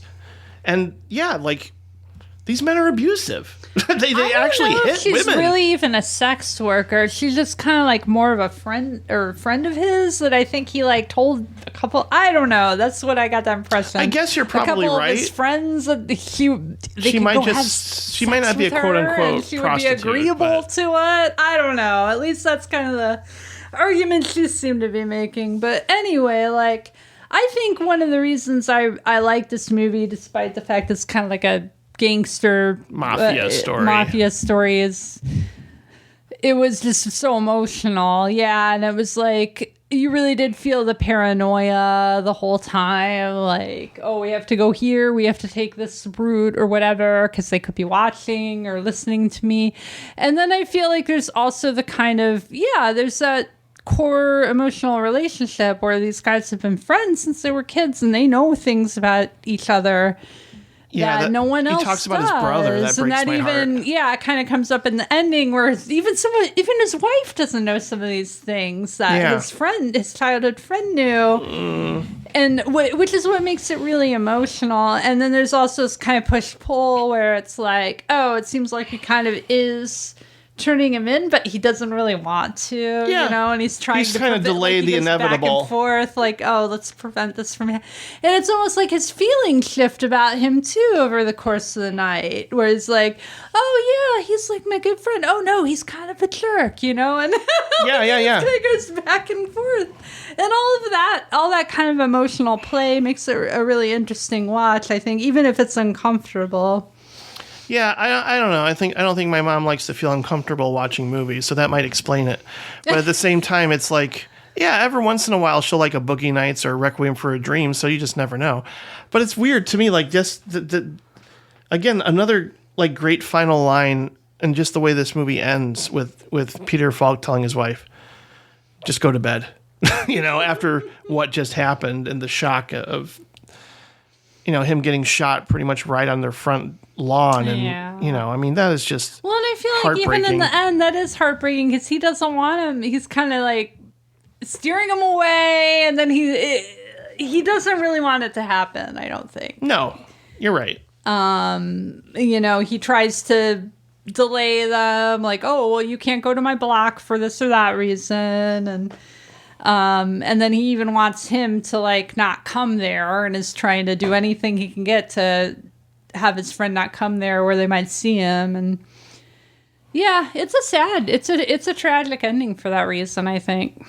Yeah, it really is. I mean, I think movies with male bonding and friendship and, certainly just two guys really kind of experiencing this interpersonal conflict with one another. It's always hard to watch, but it's just kind of like, that really is what friendship can be. I mean, not to that extreme or not to that extent, at least I've never experienced it, to where I'm like, breaking my friend's possessions and belongings and, things that they've inherited. I've never like gotten to that extreme, but certainly like it can get pretty heated at sometimes. And I think it's strangely not relatable, but just you understand where both of these men are.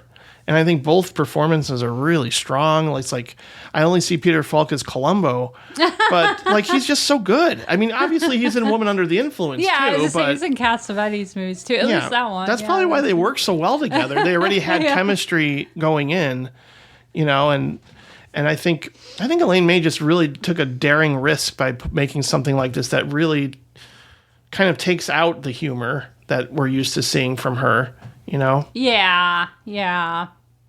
And I wish this had been far more successful, and Paramount Pictures hadn't been so paranoid and kind of possessive and protective over it, because I would like to have seen her do more. But sadly, like, this whole experience soured her for a very long time, you know? Like, Yeah. it really just took her. I think inevitably she goes, I'm not a director. I can't handle the interference from the powers that be, you know, because studio meddling is not going away. It's certainly something that I think has even scared me from ever, like, oh, I'm going to move to Hollywood and make my dream come true. I just keep hearing horror stories of how things can go wrong like this, you know? So it really always scared me, is like, yes, you can do an independent movie, but then, you know, certainly there's no guarantee of success. And then if you do end up getting picked up by a studio at some point down the road, you could really get screwed over. And that's exactly what happened to her with this film. And it just basically said, I only want to write. I'm just going to sit in my room and write for people now. And a lot of times she didn't take credit, like we talked about. You know, she just basically was like, yeah, I'll just punch up this script, or, you know, I'll help my buddy Warren Beatty out with Heaven Can Wait, you know? So I think that's really admirable of her to just sort of like say, I'm going to, you know, stay in the background for a good long while. But let me take a sip of water here, because it's hot out in that desert, you know, and I'm walking with my blind camel, and I'm just like, I need water. So that's exactly what I needed to do. I needed to hydrate right now. But yeah, it's interesting too. I was reading in the memoir, it's pretty crazy to think of how many other scripts before we get to Ishtar, or maybe it might have been right after, but she certainly worked on a lot of, you know, ghostwriting jobs, or at least just punching up scripts here and there. And I had no idea that she worked on Labyrinth. I had no idea that she did a rewrite on Jonathan Demme's Swing Shift. And what really surprised me, although she's buddies with Bill Murray, apparently she worked a little bit on Ghostbusters 2? I'm like, wait a minute. How did I not know that? She also worked on a little bit on Heartburn, which Mike Nichols directed and Nora Ephron wrote. But of course, like, it's kind of not notorious, but well known that she worked on Tootsie as well. But a lot of people wrote on that script. So I think mainly her focus was on the Terry Garr character, and especially the Bill Murray character, which they have some of the best lines in the whole movie. But it's kind of an interesting bridge to think of, you know, working with Warren Beatty on Heaven Can Wait, then working with Dustin Hoffman on Tootsie, eventually led to her working on a movie called Ishtar. The infamous Ishtar, which took a whole, what was it, 9 years? Maybe longer. 11 years. Because I think Ishtar came out in 87. Yes. Wow. 11 years for the next Elaine May vehicle, which happens to be a very loony, goofy, off the beaten path comedy that, again, like, it has similar vibes of something like Three Amigos, especially like the first 20 minutes for me are consistently hilarious. They were just a couple of songwriters who came to Ishtar to break into show business. Easy boy, easy boy. What the hell's the matter with him? Is he blind? Well, yeah, he is, but he's in perfect condition. So how do they wind up on everyone's hit list? Your life is in danger. Behave normally. We have guns pointed at your back. No, don't put your hands up, you idiot. Oh, little darling. My little darling. I can't believe these men may control the fate of the Middle East. Oh, where are you? Do it.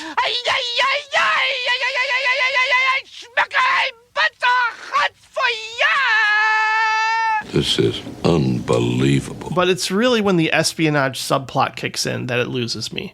It kind of meanders and really weighs down the movie. And it does feel like one of those studio notes. Like, we should really throw in a little subplot about a missing map.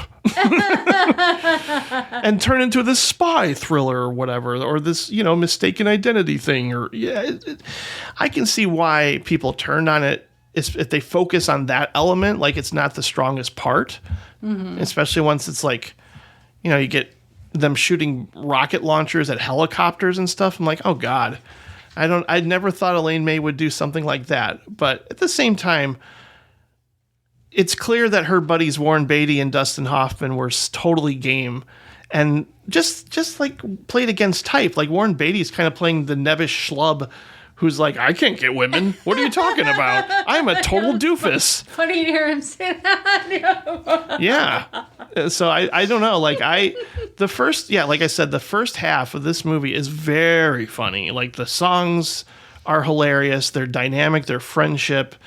Certainly when they're depressed about their breakups. And that whole talking him down off the ledge scene is classic Elaine May in my mind. I'm on the edge of my life. It takes a lot of nerve to have nothing at your age. That's such a great line. Yeah, I love that whole moment. I just love them two together. I think they're having a lot of fun. Too. This is it's such a great buddy comedy, and I had actually never seen it before. I was aware of its really bad reputation, but I don't think I even knew that much about it, including that it was Elaine May. I just always heard about it as the epitome of a terrible It's like movie. Howard the Duck. And it's not really. I mean, it's not a great movie, but I think it's a very funny movie. I think it has a lot of heart. I think it's a great buddy comedy, and I guess her original intent was for it to be one of those kind of buddy like Bob Hope and Bing Crosby movies, a road in the desert, movie. Road trip kind of thing, buddy comedy. But I absolutely agree with you. I think the best parts of this movie are when they are songwriting together and trying to play their terribly misunderstood songs at that feels like bars improv. And yeah. It's hilarious. And then I think it does kind of lose me a little bit when it goes to the desert or Morocco. I mean, I kind of like the idea of they could only really be big in Morocco. But once they get there, it's all this intrigue, political intrigue. And I guess she always Elaine May, from what I read, kind of wanted it to have a political bent where they're making fun of, poking fun at, American interference in the Middle East and the ineptitude of the government. And you can see that. This was the Reagan era. Yeah. But I really, to me, what I liked the most about this movie was the chemistry, which I thought was very good between Warren Beatty and Dustin Hoffman, and them being these kind of middle-aged guys who really write terrible songs that only sound good to each other. But they're so supportive of each other. They have this cosmic connection where to each other beautiful. They sound beautiful. I don't know. It's so. It's we know their songs are bad, but they're so sincere about them that I don't know. I find myself won over. It's the whole "it's so bad it's good" kind of approach to songwriting, where it's I know these aren't great songs, but oh my God, they mean it. They're just so unabashedly, sincere about what they're doing, that it's kind of hard not to be supportive of what they're doing, even though they're terrible. And that whole moment of Dustin Hoffman performing for that elderly couple, leaving and their reactions to it is also great. And even I want to say it's early on, maybe it's when they're performing Little Darlin'. There is a reaction shot from an actor by the name of Dylan Baker. And the sight of Dylan Baker's jaw being on the floor and in shock by how bad they're performing is hilarious when you think about the fact that Dylan Baker played the pedophile in Happiness. I didn't realize that. I don't know if that was his first movie or whatever. He's not even, that's the only time you see him. But when I saw him, I'm like, well, that's funny for him to think that's shocking, given the role I mostly associate him with. But yeah, no, it's just, and even when they get out to, Morocco and everything, and they're performing for the old people, that stuff is funny. Anytime they're performing. Yeah, I almost wish it would have just been about those two as songwriters. And I know that was her intent, was always to do a political movie, but But things don't age well. I just love. Well, some of it probably comes across as a little offensive now. Mm-hmm. But I will say it's funny. You mentioned the songs and another that part where they're playing or I'm leaving some love in my will for you. That's another funny moment, like the Heartbreak Kid dinner where you just see like faces in the audience, just like yeah, their reaction. Like, she's so good at shooting reaction shots. I know reaction shots. But one thing I thought was funny is she was so picky about these quote unquote bad songs, like so picky that she had hired Paul Williams to help write some of them. And I think he wrote like over 20 songs and she only 4 or 5 made the cut. Released the director's cut of Ishtar with all the songs. But she had a vision of what their songs were, and I guess like a very specific vision. And he wrote that one about the lawnmower. There's something about a lawnmower in the yard makes my heart. Oh my God! Go. And she was like, "That's it." That's amazing. That's amazing. I want all these songs to be on Spotify so I can listen to them anytime I'm sad. But what's weird is that watching it recently, I'd forgotten that Paul Williams had wrote all these songs until one song reminded me exactly of something from the Muppet movie. So in my head, I'm like, oh, this has to be Paul Williams because one of the songs, don't tell them that you can play an accordion because they'll never hire you. Right, in a rock and roll band. But the way he sings in a rock and roll band, the way he sings that is exactly like Ralph and Kermit singing the song of I hope that something better comes along, that song. Because at one point, Ralph goes, the little feet of tadpoles. The exact melody, the exact chords. I will throw that in here. That's amazing.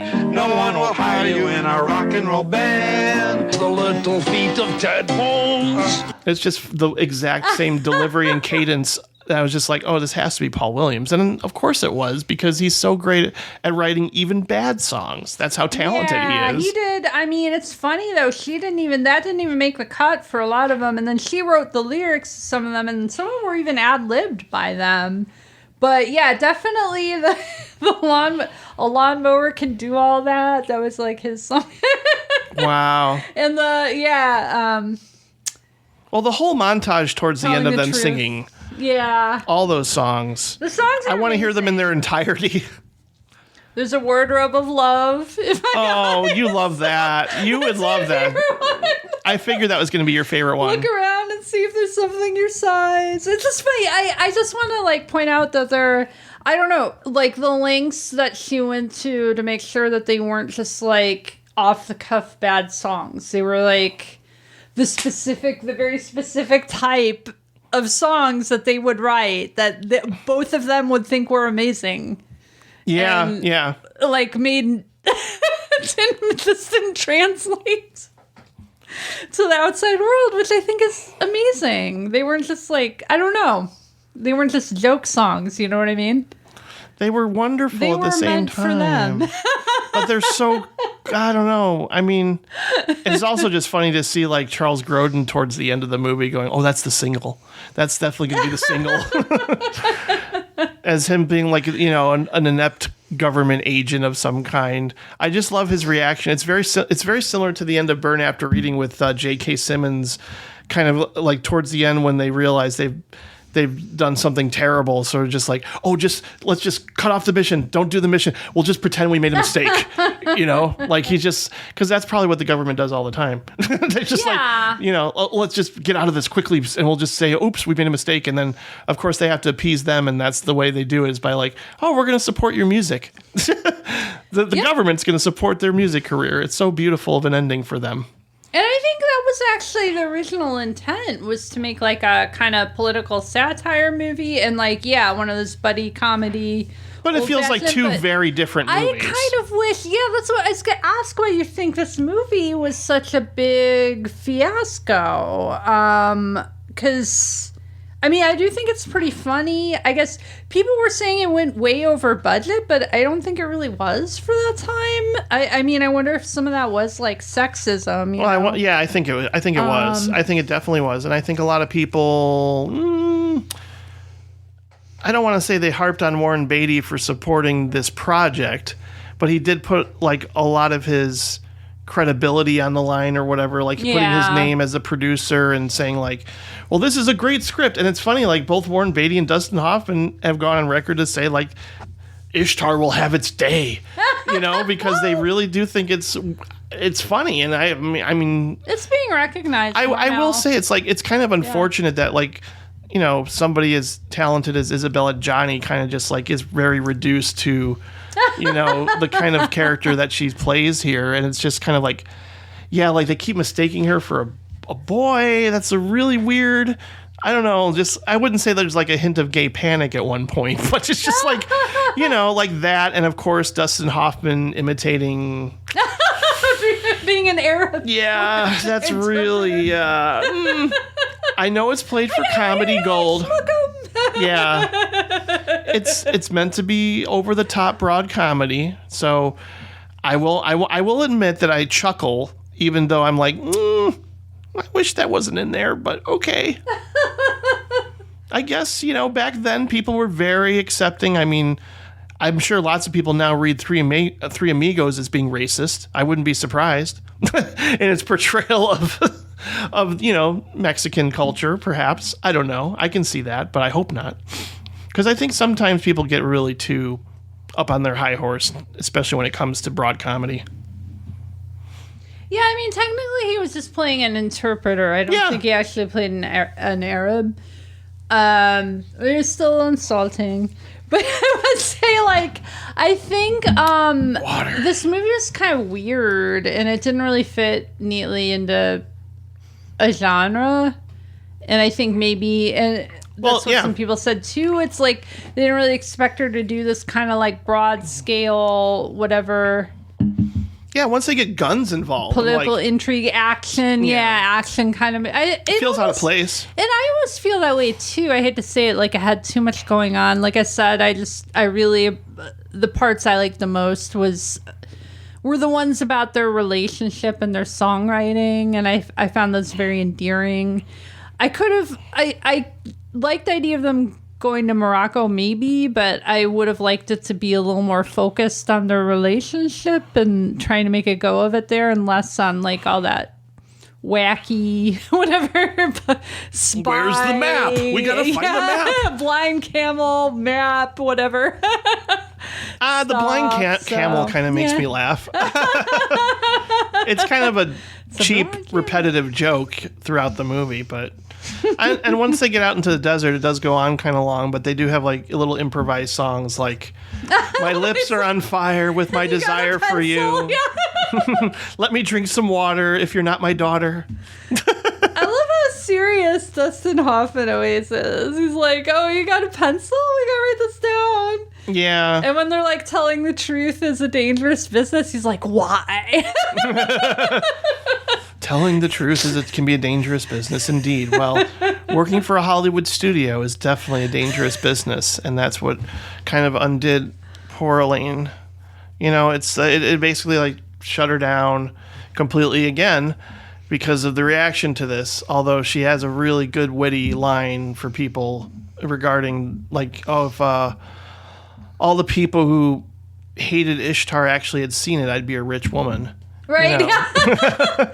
No, because, and that's the famous example of, like, the Far Side cartoon with Gary Larson. I mean, it was just, like, the butt of every joke for a while. He did this Far Side cartoon where there's the video store from hell and all you could rent was Ishtar. And then, like, years later, he wrote an apology saying, I hadn't seen the movie Ishtar when I wrote this cartoon, and I feel the need to apologize. It's not that bad. Talk about a movie that was over-hated, though, because, like, I think there are far, like, worse offensive comedies to come, and probably before that, you know? Oh, for sure. And ones that were made on just that scale of a budget. Yeah. But she would also go on to collaborate later on with Mike Nichols on, you know, some very successful films like especially The Birdcage. It's a beloved movie, and definitely one of those rewatchable comedies that I certainly enjoy to the same extent that in terms of a political satire for me, I think Primary Colors is one of her best screenplays. It has not the greatest reputation for a lot of reasons, and it doesn't need to be over 2 hours, I would say, but like other than that, all the performances, especially Kathy Bates in that, is just like a transcendent performance in every single way for me. So it's like I know she struggled, and she even said it was like one of the hardest things she ever had to work on, because the source material was basically written by this anonymous guy who had worked with Clinton on his campaign and saw some things. So it's loosely based. It's not entirely based on Clinton, but obviously John Travolta's kind of doing a Clinton impression for the most part. And the great Emma Thompson is doing a Hillary Clinton impression, I would say. But I just think, I don't know, Elaine May and Mike Nichols working together, especially on this screenplay, it does have some real strong insight into the world of politics and the death of idealism in politics that I think is very sharp. Even though a lot of people are just kind of like, they shrug it off. And I get it. I understand. In terms of like other things that she wrote, I know you watched Heaven Can Wait. What did you think of that? Oh, yeah, I did. I tried to watch a couple more. I actually loved that movie. And you know what? That's great. It's funny. Warren Beatty is really charming. And he always is. I don't know, between that, though, and Ishtar, like, I guess I never saw him as this, like, naive kind of well, he has come across as very confident in a lot of his work. He plays this, like, naive, very innocent, like, character very well. Who's just, like, I would agree. This millionaire's body, and like, oh, wait, am I doing something wrong? Like, by subsidizing this oil refinery? Let's not do that anymore. It's very, there's something very sweet about it. He really does have this kind of sweet nature to his character that I guess I never always picked up on. You know what also is weird that I just thought about right now is the fact that 3 movies all came out around the same time that were really critical political satires of the Clinton era. And one stars Dustin Hoffman and the other stars Warren Beatty. It's just strange. Oh, Wag the Dog stars Dustin Hoffman. One. Yeah. And Bulworth stars Warren Beatty. Mm-hmm. And they're both sending up the Clinton era of politics. And then, of course, what does Elaine May do? Primary Colors with her longtime friend Mike Nichols. It's just kind of weird that all 3 of them were sort of working on very separate individual projects at that time. That's just fascinating. I really wish Dustin Hoffman and Warren Beatty would have just made a bunch of they should have been like movies. They should have been like Gene Wilder and Richard Pryor. They have great chemistry. They really do. They're so fun together. Yeah. I don't know. I've heard that out of like a lot of the hard to work with actors, Dustin Hoffman is right up there as like being a total prick. Really? Oh yeah, like he made Meryl Streep cry on the set of Kramer versus Kramer, and like he's been kind of he's had a bad reputation with working with other people, which is unfortunate. But yeah, no, I mean I love Heaven Can Wait. It's one of my dad's favorite comedies of all time, and I didn't get a chance to revisit it, but I want to because I mean, I think didn't Buck Henry co-write that with her? I want to say. I think so. Yeah. Yeah, and obviously he wrote The Graduate. Yeah. It's all connected somehow, right? They're all one big happy dysfunctional family, and we both watched Tootsie, and I'm not I watched that last night. Yeah. I like it. I don't love it the way a lot of people do. A lot of people revere it as one of the all-time great comedies, and I think parts of it are very funny. Maybe you had to see it at the right time, because I think I told you this last night, but it does seem a little dated now, like after... Oh, yeah. The score especially. I'm like, oh, wow, is this 80s? This is painfully 80s. Yeah, I mean, it's charming, but yeah, it seems a little dated. Yeah, I do like Bill Murray's delivery of, you slut. Or what a nutty hospital. Yeah, that was my favorite line. Yeah. That's great. Oh no, I can see why it's so beloved, and yeah, it's got an incredible cast of great people that I adore.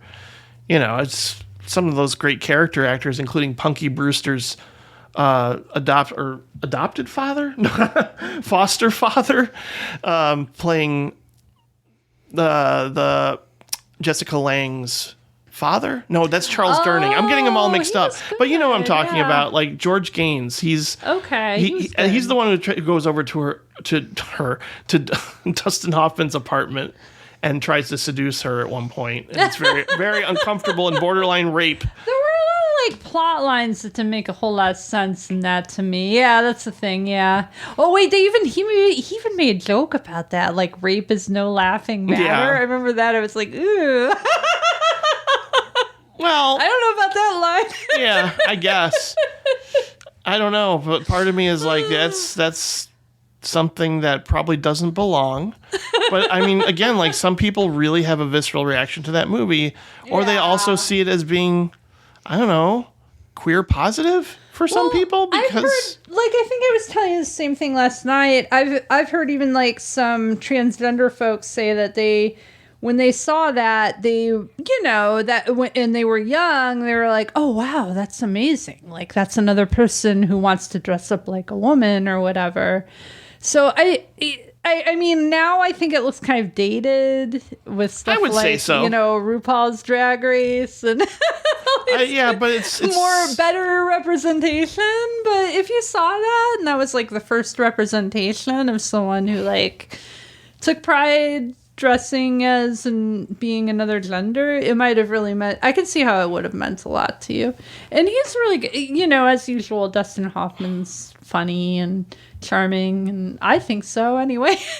I think everybody in the cast is great. Yeah. Oh yeah, the whole cast is great. The writing's pretty funny. It seems a little dated now. But the best thing about Tootsie is we would, if it weren't for that movie, we would have never gotten Just One of the Guys, which is one of the all-time great quote-unquote teen sex comedies. But it's basically taking that premise of this time it's a high school journalist who realizes that nobody's going to publish her stories unless she becomes a man. And so she dresses up. And I don't know. There is just something about that movie, especially seeing it, at a time in my life where I was just like, wow, this is a very interesting premise and not just like a ridiculous over the top sex comedy like you're expecting. But it's kind of surprisingly poignant. I mean, some people have that take on Tootsie too, but I don't know. I feel that way. I was on a whole other podcast singing the praises, for the most part, not entirely, of Just One of the Guys, because if you watch it today, you'll go, ugh, at a lot of points, because there's a lot of questionable things. But I just think it was a daring movie for its time, and certainly something that, for my age, kind of made me go, oh yeah, like androgyny is pretty cool. Like that's what that movie kind of spoke to me about, was just like, when men or women decide to take on certain characteristics of the other gender, I don't think it's this, oh my God thing that's awful and scary. It's actually kind of really sweet. And that's how that movie portrays it, at least in my opinion. But also really quickly, it's not a great movie and it's one of Woody Allen's weaker films. But if you want to see a great Elaine May supporting performance, do watch Small Time Crooks, because she is hilarious, especially in the last 20 minutes when she has to attend a dinner party. And she actually won Best Supporting Actress from the National Society of Film Critics just for that. Like, that's how good she is in Small Time Crooks. She's easily the only reason to watch it. And that makes me go, I wish she would have acted more and done more work over the years. But I'm grateful for all that she's done.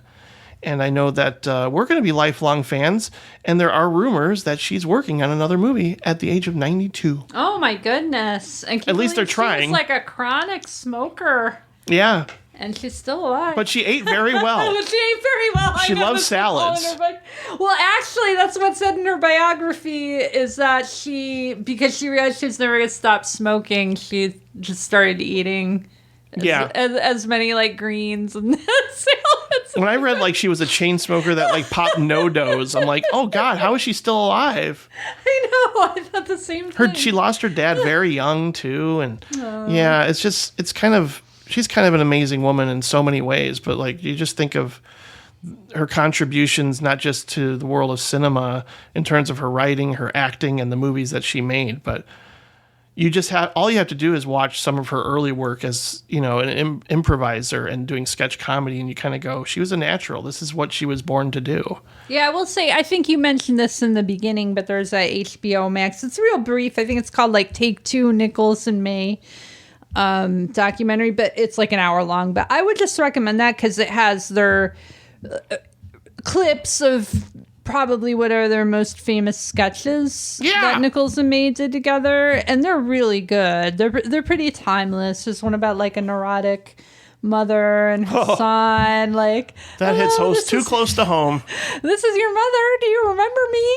With Elaine May, and he's like a rocket scientist, which makes it even funnier because he has like a very good reason not to be calling her, obviously, but she still manages to guilt trip him. And I think everybody can relate to that. There's a couple other. Oh, I should mention there's one I thought was really funny where they play teenagers, and I guess they did this one's a lot where they're kind of like, in a car, it's all awkward trying to make out. And there's one scene where she like Elaine May takes a drag of her cigarette, and like Mike Nichols does a really awkward kiss, like really quick, and she just kind of like blows the smoke out the side of her mouth, which is like the obvious predecessor to that famous scene in The Graduate, I think. Yeah. Where he kisses Mrs. Robinson and she blows the smoke out afterward. So that was really funny to see too, yeah. But always very gifted.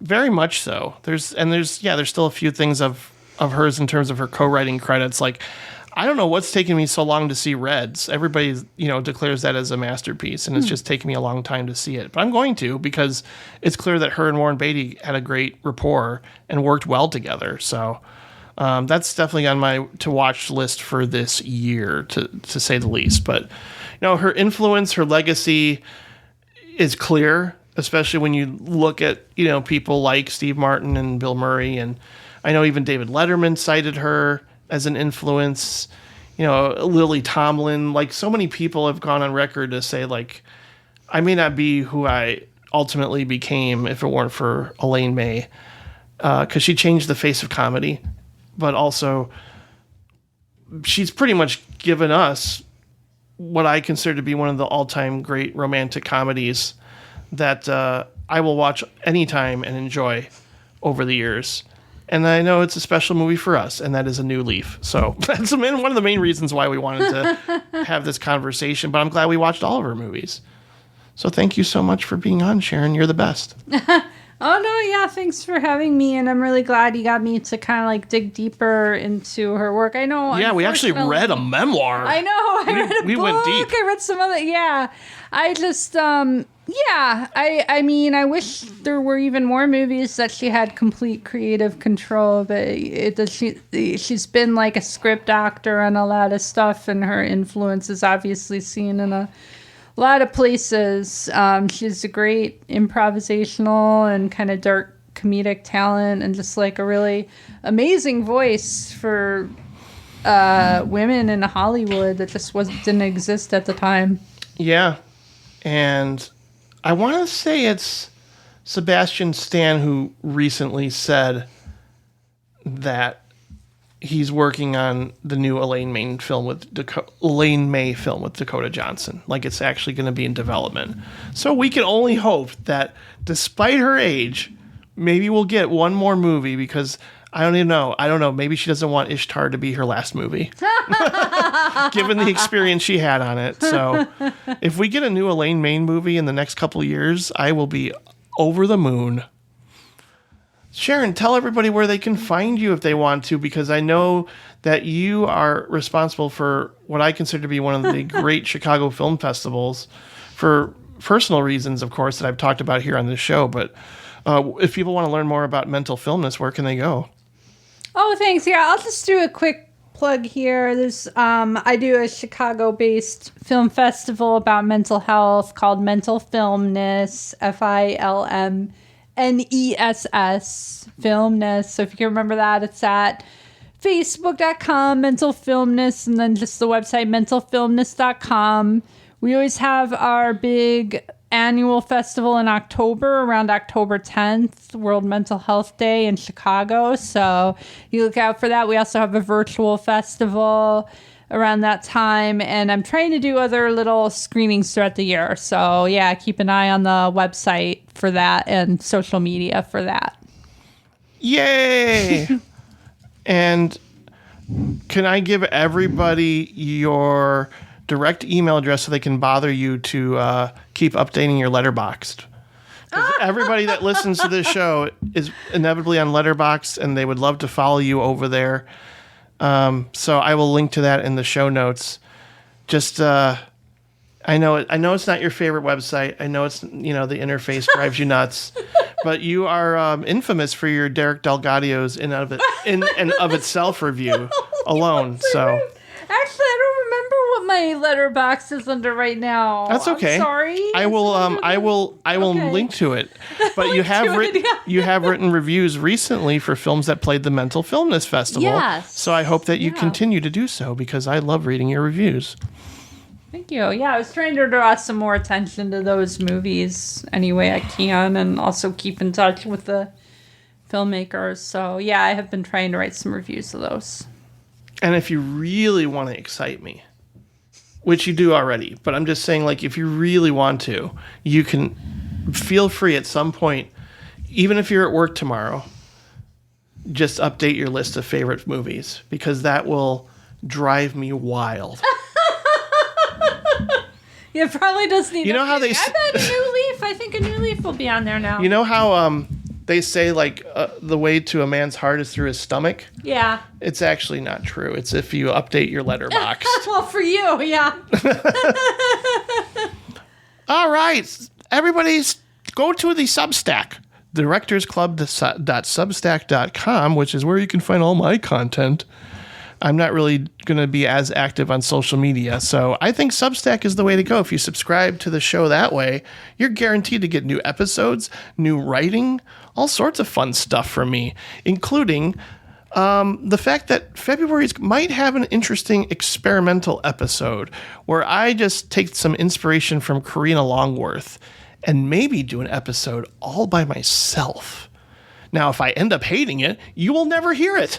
I will not put it out if I don't think it's good, but I have an idea and I want to see if I'm not going to announce it. I'm not going to, count my chickens before they hatch, but I'm really eager to give this a go and see if it works, because for this particular director that I have in mind for doing this sort of format, it would be very appropriate.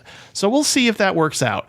And if not, you won't get an episode in February because I'm going to be continuously binging on 1995 movies for the next official Directors Club episode in early March, which is all going to revolve around the year 1995, which every year Colin Suter and Eric Childress and I sit together for about 7 hours and talk about an entire year in film. We go back 30 years and nerd out over a number of titles of films that came out that particular year. So get excited when we cover 1995. Thank you, Sharon, for being on the show. Thank you for having me again. Yay, we did it.